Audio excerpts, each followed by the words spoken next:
یہ دوسری جنگ عظیم کا سب سے بڑا حراستی کیمپ تھا جو یورپی یہودیوں کا خاتمہ کرنے کی نازی مہم کا سب سے اہم مرکز ثابت ہوا۔ یہ کیمپ دراصل جرمنی کے زیر قبضہ پولینڈ میں فوج کی ایک بیرک تھی جسے نازیوں نے 1940 میں ایک جیل میں تبدیل کر دیا۔ جیسے ہی جنگ شروع ہوئی انہوں نے اسے ایک بہت بڑے کمپلیکس میں پھیلا دیا جس میں 3 اہم کیمپ اور 40 سے زیادہ منسلک کیمپ تھے۔ ان میں لوگوں کو ہلاک کرنے کے لیے گیس چیمبرز اور لاشیں جلانے کے لیے جگہ شامل تھی۔ آشوٹس کیمپ میں 4.5 برسوں میں کم از کم 11 لاکھ افراد کو قتل کیا گیا، جس میں سے تقریباً 10 لاکھ یہودی تھے۔ باقی لوگوں میں پولش، رومن اور سوویت جنگی قیدی شامل تھے۔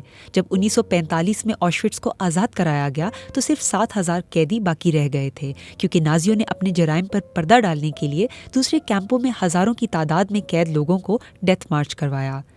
آزاد کرانے والے سپاہیوں نے اس جگہ کا زیادہ تر حصہ محفوظ پایا۔ اس کے علاوہ انسانی بالوں کے ڈھیر، کپڑے، بھوک کی وجہ سے کمزور زندہ بچ جانے والے افراد اور اجتماعی قبریں بھی ملیں۔ یہ جگہ 1947 سے ایک یادگار، میوزیم اور تعلیمی مرکز کے طور پر محفوظ ہے۔ لاکھوں لوگ آشوٹس میں ہولوکاسٹ کے ابھی تک نظر آنے والے ثبوت کو دیکھنے کے لیے آتے ہیں۔